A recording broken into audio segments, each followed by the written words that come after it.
할렐루야. 5월은 가정의 달이라고 합니다. 믿는 자나 안 믿는 자나 함께 5월은 특별히 가정의 소중함을 다시금 생각해 보게 됩니다.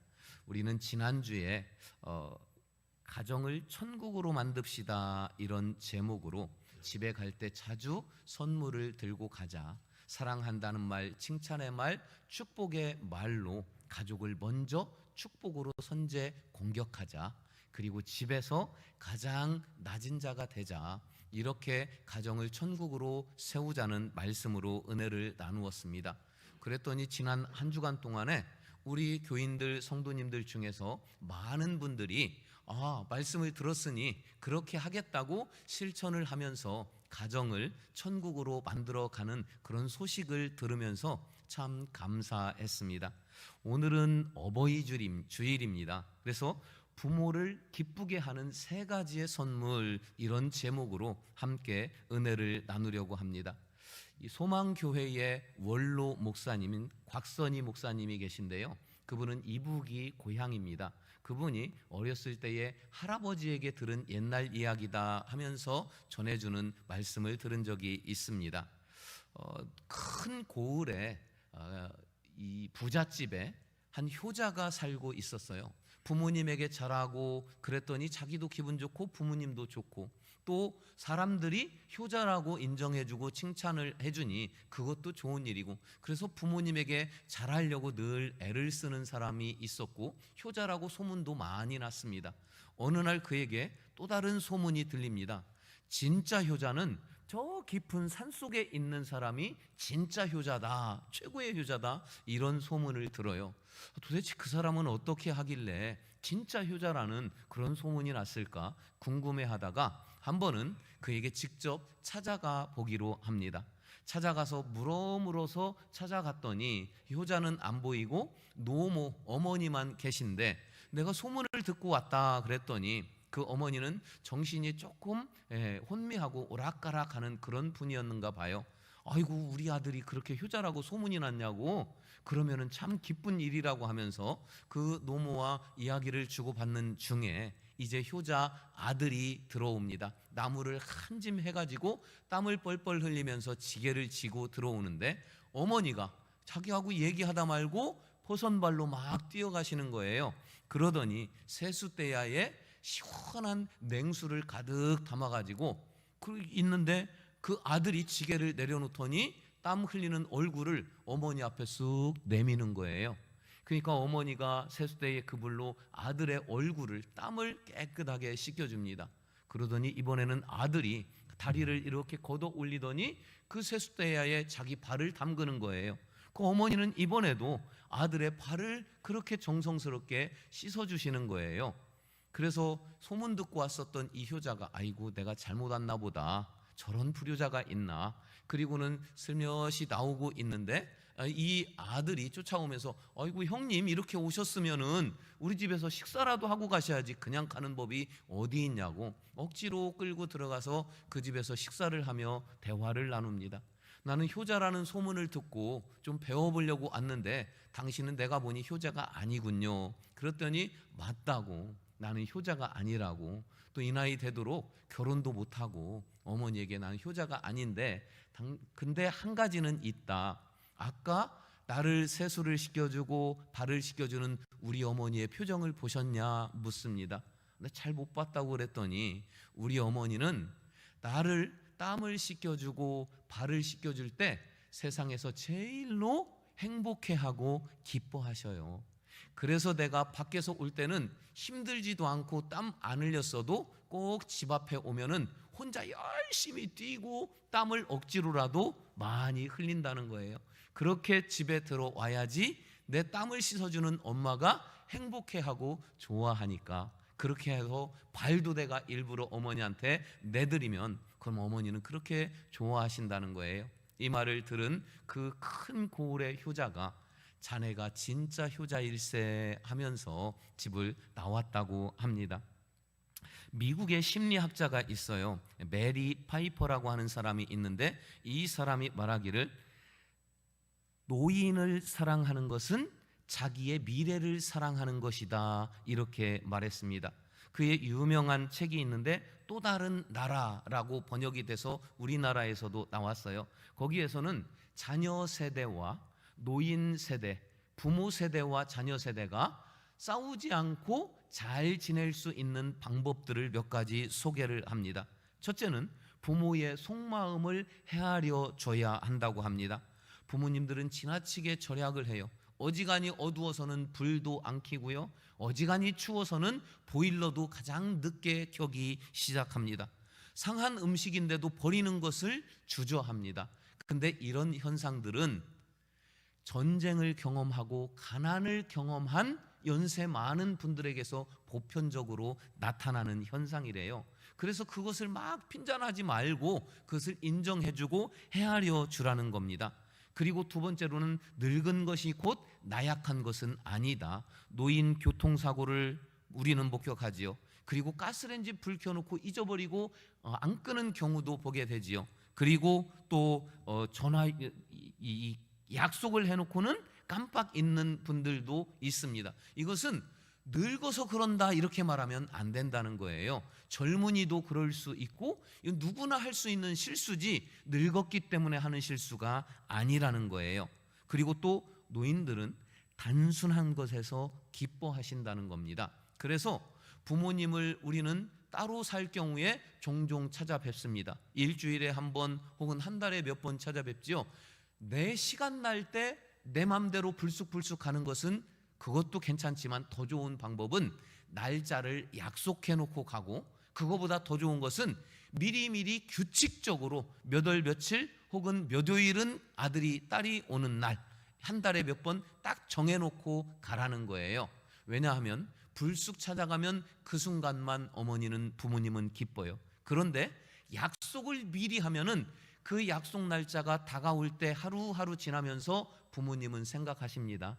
아, 이제 5일 있으면 우리 자식이 오는 날이다. 그러면 무엇을 해줄까? 그것은 내가 불편한 게 뭐 있는데 그때 뭘 좀 부탁할까? 이것을 생각하면서 하루하루 자녀가 오는 날을 따지면서 기다리는 이 기쁨도 부모에게 있기 때문에 미리 약속을 한다거나 규칙적으로 부모님을 찾아가면 부모님에게 훨씬 더 많은 기쁨을 줄 수 있다는 겁니다. 그리고 솔직하게 어려움도 말을 하래요. 왜냐하면 회사에서 아들이 잘리게 된 거, 그만두게 된 거, 또는 며느리가 병에 걸린 것 부모님 걱정한다고 아무도 말 안 하지요. 그런데 부모님에게 사실대로 이야기하고 부모님과 함께 지혜를 구하고 함께 걱정하고 함께 해결을 찾아갈 때 부모님은 거기서 오는 큰 기쁨이, 위로가 있다는 겁니다. 그리고 완벽한 자식도 없고 완벽한 부모도 없다는 걸 서로 인정할 때 실수들도 더 너그럽게 받아들일 수 있다는 거예요. 그러면 세상에서도 이렇게 말하는데 그러면 성경도 우리에게 효도를 강조해서 말씀하시지요. 특히 오늘 본문 22절에 보면요, 너를 낳은 아비에게 청종하고 내 늙은 어미를 경히 여기지 말라. 이것은 부모님의 말씀을 쉽게 함부로 대하지 말라는 소극적인 효도예요. 근데 25절에 보면 내 부모를 즐겁게 하고 너 낳은 어미를 기쁘게 해드려야만 한다. 이것은 적극적인 효도를 의미하는 겁니다. 성경은 우리에게 부모님에게 효도하라고 말씀하시고 이것은 명령이에요. 해야만 하는 겁니다. 자, 부모가 젊었든지 연세 많아 늙으셨든지 자녀가 어릴 때든지 나이가 많아져서 나이가 지긋할 때든지 부모와 자녀의 관계는 그때나 지금이나 앞으로나 변함이 없습니다. 나이를 떠나서 부모는 부모, 자녀는 자녀인 것이지요. 어느 90대의 아버지하고 70대의 아들이 지하철을 타려고 표를 끊는데 90대 아버지가 자기가 부담하려고 표를 구하면서 하는 말이 있답니다. 여기 표 2장 주세요. 어른표 하나, 애들표 하나 주세요. 그런답니다. 저희 어머니는 89세세요. 근데 지금도 늘 전화하면 밥은 먹고 다니냐, 차 조심해라. 저는 50년째 이 얘기를 듣고 있습니다. 자식은 부모를 기쁘게 해드려야 해요. 그것이 자식의 발을 씻겨주는 것인지 뭐든지 부모님이 자식으로 인하여 기뻐할 수 있다면 자식은 그것을 해야 합니다. 그럼 성경에서는 부모님을 기쁘게 하라 하시면서 무엇으로 어떻게 기쁘게 하라고 오늘 말씀하실까? 세 가지를 우리가 꼭 명심해야 할 것입니다. 첫째는 부모에게 귀를 드려야 합니다. 무슨 말이에요? 귀를 드려라. 22절을 우리 함께 읽으십니다. 너를 낳은 아비에게 청종하고 내 늙은 어미를 경히 여기지 말지니라. 부모님의 아비에게 청종, 늙은 어미를 말을 경히 여기지 말라. 왜 굳이 그저 부모님의 말씀을 잘 들어라 이렇게 말씀하셔도 되는데 왜 굳이 늙은 어미의 말을 가볍게 여기지 말라, 왜 굳이 늙은 어미라고 거기에 말을 했을까요? 이것은 부모님이 늙을수록 부모님의 말을 더 많이 들어드리라는 의미입니다. 여러분 혹시 유명한 이 사자성어 입다지열 들어본 적 있으신가 모르겠습니다. 사람은 나이가 들고 때가 되면 물러나야 할 때가 옵니다. 장로든 권사든 목사든 70이 되면 은퇴하고 물러나야 돼요. 이것은 뭐냐? 앞에서 현역되는 핸들을 붙잡고 방향을 정하고 목소리를 높이면서 적극적으로 일하고 역할을 하지만 은퇴하고 나면 이제 뒤로 한 걸음 물러오고 따라가고 좀 잠잠하고 그리고 축복하는 역할로 위치가 바뀐다는 얘기예요. 아이가 어렸을 때에는 부모님이 하나하나 돌보아 주어야 되고 참견해 줘야 되고 길을 알려줘야 됩니다. 그런데 부모님은 점점 늙어갑니다. 아이는 점점 자라갑니다.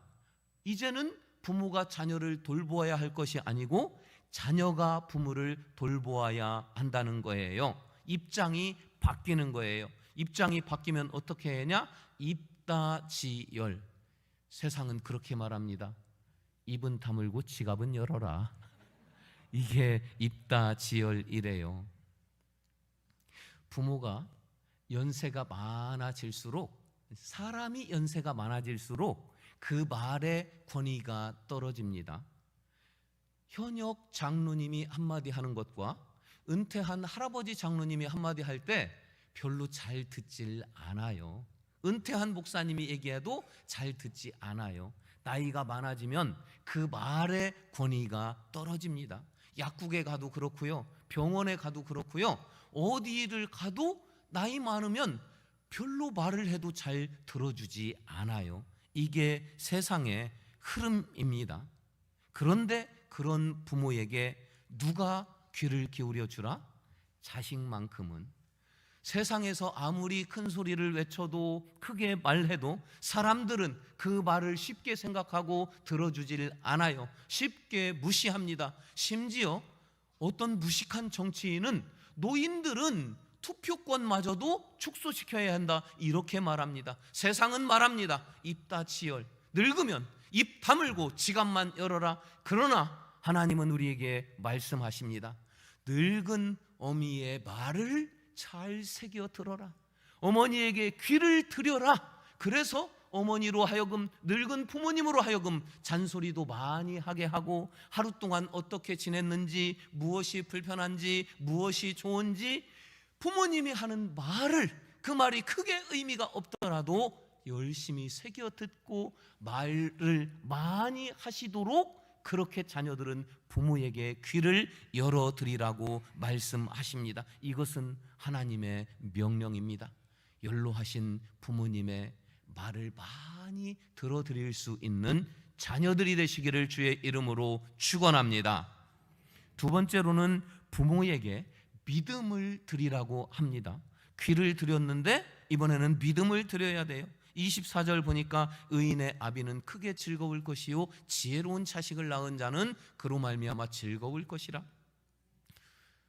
의인, 지혜로운 자녀가 있으면 부모는 기쁘다는 말씀이에요. 그럼 누가 의인입니까? 하박국 2장 4절에 보니까요, 의인은 그의 마음은 교만하여 속에서 정직하지 못할지라도 의인은 그의 믿음으로 말미암아 살리라. 믿음 있는 사람이 의인입니다. 그럼 지혜로운 사람은 누굽니까? 잠언 15장 33절에서는 여호와를 경외하는 것이 지혜다라고 말씀하셔요. 그러니까 하나님을 경외하는 자, 믿음으로 사는 자, 믿음 있는 자녀는 그저 믿음이 있는데 부모님은 그걸로 인하여 기뻐한다고 말씀하시는 거예요. 여호와를 경외하는 자녀, 믿음 있는 자녀, 여러분 부모 자녀의 관계는 변화가 없습니다. 나이가 많든지 적든지, 어제나 오늘이나 부자든지 가난하든지, 세상이 어떻게 흘러가고 정치인은 뭐라고 말을 하고 세상이 입다지어리라 한다 할지라도, 그럴지라도 믿음을 지키는 사람은 부모님이 기뻐한다는 거예요. 여러분, 부모님에게 믿음을 보여드리라는 말씀이 믿음을 드리라는 거예요. 그러면 우리가 믿음으로 살면 하나님도 기뻐하심으로 약속하신 축복을 해주시고 부모님도 기뻐함으로 효도가 된다는 것, 그것이 바로 믿음이라는 거예요. 성경에 보니까 디모데가 믿음 있는 사람이었습니다. 디모데후서 1장 5절에 보니까요, 내 속에 거짓이 없는 믿음이 있음을 생각함이라. 이 믿음은 내 외조모 로이스에게 있더니 그 믿음이 어머니 유니게에게 있더니 그 믿음이 다시 너에게로 갔구나.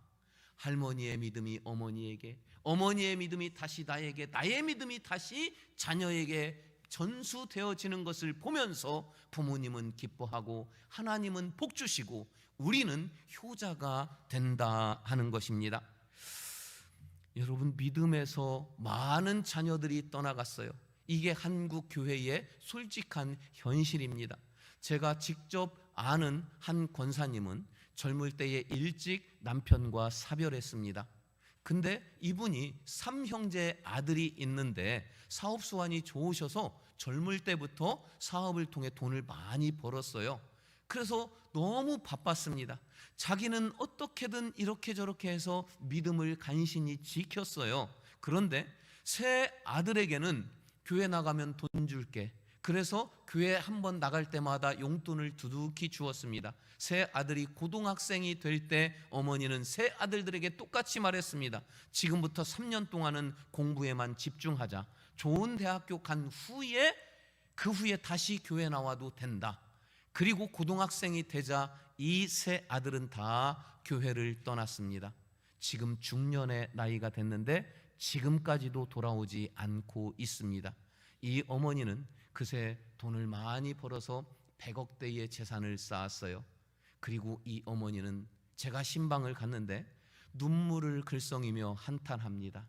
내가 그때 돈이 아니라 믿음을 주었어야 했는데, 그때 학원이 아니라 교회로 보냈어야 했는데, 이 어머니가 몇 년 전에는 새 아들들에게, 제일 먼저 교회로 돌아오는 아들에게 내 모든 재산을 물려주겠다 말했어요.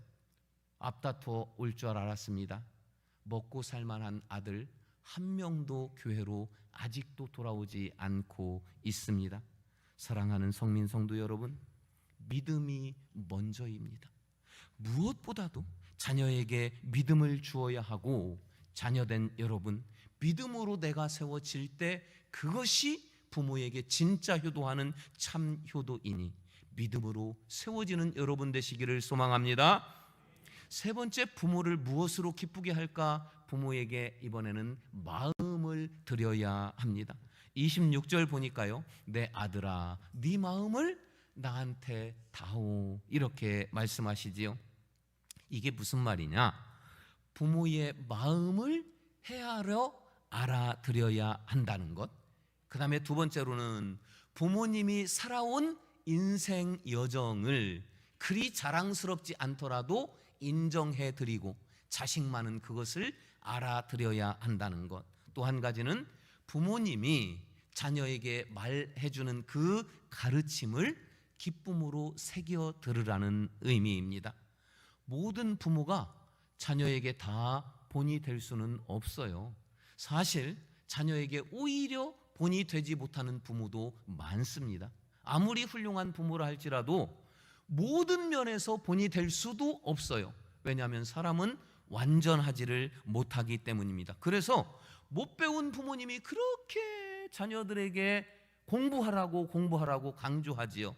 가난한 부모님이 어떻게든 가난을 대물림하지 않으려고 자녀들에게 그렇게 애를 씁니다. 그리고 큰 인생의 실수로 인생에서 큰 오점을 남긴 부모일수록 자녀들만은 바르고 정직하게 자라기를 그렇게 자녀들에게 강요를 합니다. 못 배운 부모, 가난한 부모, 큰 오점을 남긴 부모의 마음을 자식이 알아주라는 거예요.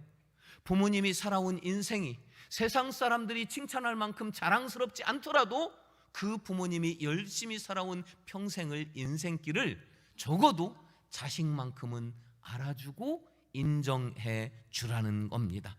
자식이 이것을 인정할 때 그때 부모님은 말할 수 없는 위로를 받는다 하는 말씀입니다. 그런 부모님은 얼마나 또 자식이 고맙겠습니까? 이게 바로 부모님에게 마음을 드리라는 겁니다. 한참 오래전에 일본에서 실제 있었던 일로 크게 기사화된 일이 있습니다. 한 가정에 두 쌍둥이 아들이 태어나는데 이 아이들이 어렸을 때에 부모님이 잠시 자리를 비울 때 불이 납니다. 아버지가 돌아와서 불 속으로 들어가 두 쌍둥이를 구하려고 했지만 아버지는 나오지 못합니다. 그리고 어머니가 들어가서 두 아들을 양쪽 팔에 끼고 나옵니다. 그런데 아이들은 감사하게도 화상이 없이 멀쩡한데 이 어머니는 온 몸과 얼굴이 알아볼 수 없을 만큼 흉측한 모습이 됩니다. 이 어머니는 최선을 다해서 온갖 굳은 일들, 더러운 일, 힘든 일을 하면서 그리고 구걸도 하면서 이 두 아들을 키웁니다. 그래서 큰아들은 동경대학교에 수석으로 들어가서 수석으로 졸업을 해요. 둘째 아들 쌍둥이는 와세다 대학교에 수석으로 들어가서 수석으로 졸업을 합니다. 큰아들 졸업식 날에 어머니가 저 아들의 그 멋있는 모습을 보고 싶어서 졸업식장에 가는데 아들에게 행여라도 누가 될까 봐서 나서지를 못하고 몰래 숨어서 대표로 연설하는 아들의 모습을 바라봅니다. 근데 그러다가 그만 아들과 눈이 마주칩니다. 단상 위에서 연설하고 있는 아들과 몰래 기둥 뒤에 숨어서 보던 어머니의 눈이 잠시 마주칠 때 어머니는 아들의 짧은 눈빛 속에서 아들의 마음을 읽습니다. 엄마, 나를 곤란하게 하지 말고 빨리 사라져 주세요. 어머니는 아들의 마음을 알고 속히 그 자리에서 떠납니다. 그리고 이제는 두 아들을 저렇게 훌륭하고 번듯하게 키웠으니 내 역할은 다 끝났다. 이제 내가 살아있으면 두 아들에게 걸림돌이 되겠다 하는 마음이 드는 거예요. 그래서 어머니는 스스로 이제 내가 세상에서 비켜줘야 되겠다 하고 목숨을 끊으려고 합니다. 근데 그러다가 둘째 아들의 기왕에 죽을 것, 둘째 아들의 졸업식까지는 보고 죽자 하는 마음으로 들키지 않으려고 정말 조심해서 와세다 대학교에 대표로 연설하는 아들의 졸업식장에 갑니다. 숨어서 아들의 연설을 지켜보면서 흐뭇합니다. 또 들켰어요. 둘째 아들과 어머니의 눈이 마주칩니다. 연설하다 말고 아들이 뛰어서 내려옵니다. 도망가는 어머니를 붙잡고는 그 어머니를 업고 아들이 단상 위로 올라옵니다. 여러분, 이분이 저의 어머니입니다. 이 흉측한 얼굴이지만 저는 단 한 번도 어머니의 얼굴이 부끄러운 적이 없습니다. 세상에서 가장 아름다운 분이 여기 계신 나의 어머니이고 제가 세상에서 가장 존경하는 분이 이 어머니입니다 라고 어머니를 소개했고, 그리고 많은 학생들, 그 졸업식에 참여한 분들이 기립해서 박수를 보낸 이 기사가 크게 난 적이 있습니다. 여러분, 어머니의, 부모님의 살아온 길이 어쩌면 세상은 알아주지 않고 아무도 칭찬하지 않고 어쩌면 부끄러운 인생일 수도 있습니다. 그러나 자식만큼은 부모님의 인생을 인정해 드려야 합니다. 이게 하나님께서 자녀들에게 명령하시는 거예요. 이제 내가 벌써 나이가 많아졌고 우리 부모님은 이미 돌아가셔서 나는 효도할 기회가 없다라고 생각하시는 분들, 혹시 부모님께 효도할 수 있는 기회가 주어진다면 효도하시겠습니까? 기회 있습니다. 누가복음 16장에 보면 부자가 있고 그 부자의 대문 밖에서 부스러기를 벗고 연명하던 나사로라고 하는 거지가 있는데요, 이 거지 나사로도 죽었고 후에 부자도 죽었습니다. 나사로는 천국에 있고 부자는 지옥에 있습니다. 너무 괴로워서 천국을 보니까 나사로가 있는 거예요. 아브라함이요, 냉수 한 방울만 저 나사로의 손가락에 찍어서 내 혀를 시원하게 해주소서. 그러나 이 부탁은 거절됩니다. 그래서 두 번째로 가장 더 절실한 부탁을 하게 됩니다. 저 나사로를 이 세상에 다시 돌려보내주세요. 이 세상에 남아있는 나의 가족들에게 너희들은 예수 믿고 나 있는 지옥이 아닌 천국으로 가라고 좀 꼭 전해주세요. 그러나 이 부탁도 거절됩니다. 여러분의 부모님이 돌아가셨습니까? 그분들은 천국에서 지금도 여러분이 예수님 잘 믿기를, 축복된 인생을 살기를 기도하고 계십니다. 그러면 그분들에게 우리는 효도할 수 있어요. 내가 믿음으로 세워지고 부모님의 믿음을 내가 잘 지켰다가 자녀들에게 물려주는 것, 이것이 최고의 효도일 것. 그리고 살아계신 부모님의 마음을 알아드리고 부모님에게 귀를 열어드리는 것. 오늘부터 하나님의 말씀에 순종하여 효도할 수 있는 여러분들이 다 되시기를 주의 이름으로 축원합니다. 우리 함께 일어서서 찬양은 아니에요. 오늘 부를 노래는 어머니의 마음입니다. 하나님은 이 세상에서 가장 큰 사랑이 부모가 자녀를 사랑하는 거라 말씀하십니다. 우리 이 시간에 천국에 계시든 지금 살아계시든 우리의 부모님을 생각하면서, 그리 자랑할 만한 부모님의 인생이 아닐지라도 내 부모님을 가슴에 생각하며 우리 어머니의 마음 함께 부르기 원합니다. 나 실제 괴로움 다 잊으시고 길을 제 밤낮으로 애쓰는 마음, 신 자리 많은 자리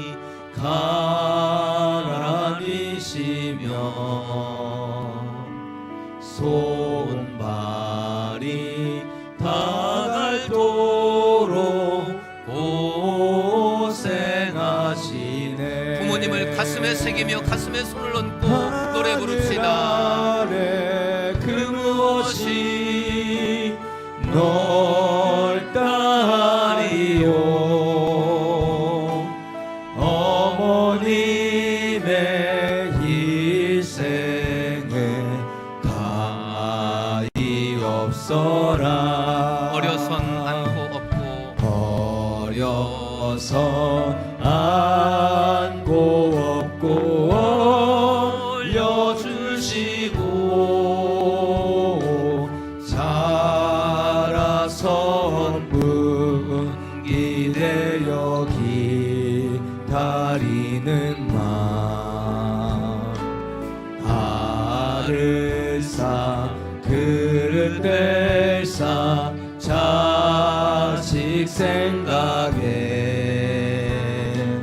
고우시던 이마 위에 주름이 가득.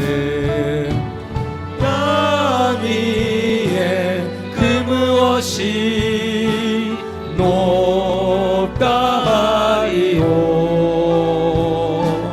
어머님의 정성은 지극하여라.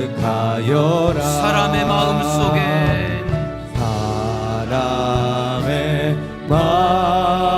속에 논가지 소원 어머님의 마음 속에 놓진 한 가지 아낌없이 일생을 자식 위하여 살과 뼈를 깎아서 바치는 마음 인간의 그 무엇이 거룩하리요. 어머님의 사랑에 그지 없어라. 사랑하는 여러분, 하나님이 우리를 위해 보여주신 사랑만큼 이 세상에서 가장 가치 있는, 가장 고귀한 사랑이 우리 부모님이 나에게 보여주신 사랑입니다. 우리 가슴 속에 내 부모님을 생각하며 정말 부모님 앞에 효도하기를 다시 한번 잠시 생각하기를 원합니다. 우리 조용히 부모님을 생각하겠습니다.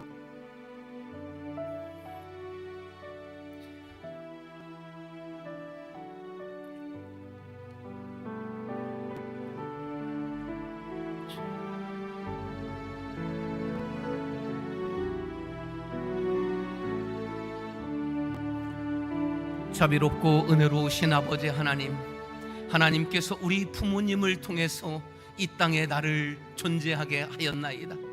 때로는 부모님을 원망하고 때로는 부모님을 없이 여겼습니다.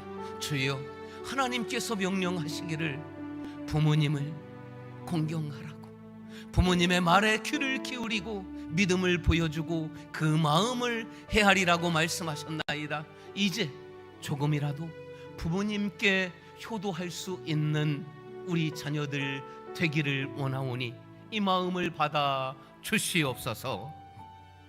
지금은 우리 구주 예수 그리스도의 은혜와 하나님 아버지의 끝이 없고 한이 없는 영원하신 사랑하심과 성령의 감화 감동 인도 역사하여 주심이 내 귀를 부모님에게 귀구리고 내 믿음을 부모님께 보여드리며 내 마음을 부모님께 드리기를 결단하는 이곳에 있는 모든 주의 백성들, 그리고 부모를 통하여 이 땅 가운데 태어난 모든 자녀들 머리 위에, 이들의 인생 위에 지금부터 영원토록 함께 하시기를 간절히 축원하옵나이다. 아멘.